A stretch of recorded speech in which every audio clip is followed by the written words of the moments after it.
Bonjour à tous et bienvenue dans cette nouvelle vidéo consacrée à l'impact de la guerre ukrainienne au Cameroun.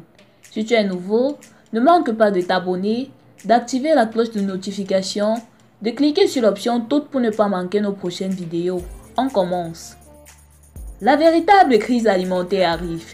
Le 16 mars 2022, le prix de la baguette du pain de 200 grammes est passé de 125 francs CFA à 150 francs CFA, tandis que celui du sac de farine est augmenté de 5000 francs CFA à la sortie de l'usine.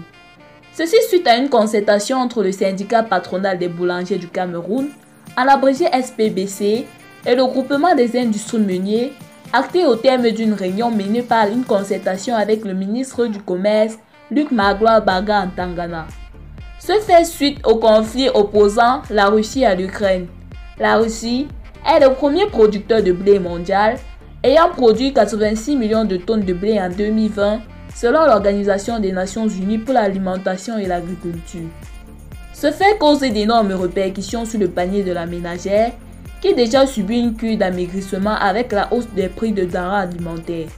En plus, le prix de la bouteille d'huile de palme raffinée, qui coûtait habituellement 1100 francs CFA en moyenne aux consommateurs, est désormais vendu à 1400 francs CFA selon les ménagères. Ceci est dû à une inflation sur le prix des articles au niveau mondial. Cette inflation qui semble être maîtrisée n'est que le début d'une longue crise économique et financière qui s'annonce et qui fera chuter non seulement les économies, mais entraînera des guerres qui seront d'abord fratricides avant de se généraliser. Cette situation ne date pas d'aujourd'hui.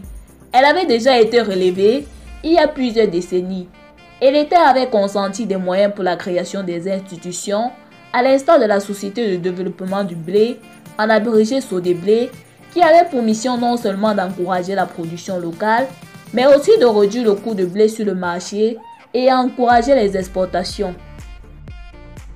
La fermeture de la SODEBLÉ a été un coup de poignard dans le dos aux yeux des patriotes. Bernard Dzonga en a fait son cheval de bataille. Il dénonçait déjà une importation de 900 000 tonnes de blé par le Cameroun en janvier 2020. En avril 2020, en pleine pandémie de Covid-19, il posait déjà le diagnostic et proposait des solutions pour parer à cette crise alimentaire.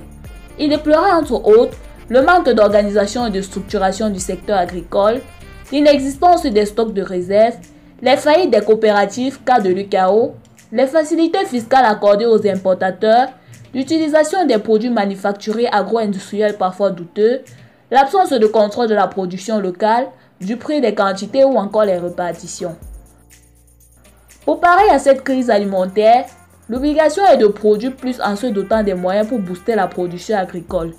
Maximiser sur les périodes de semis en fonction des régions selon les calendriers agricoles.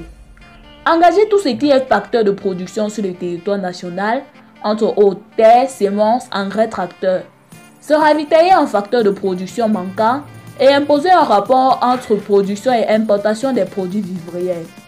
Il est donc important de prendre conscience dès maintenant et d'agir afin d'éviter la crise qui s'annonce de façon permanente à travers les techniques de production et de transformation.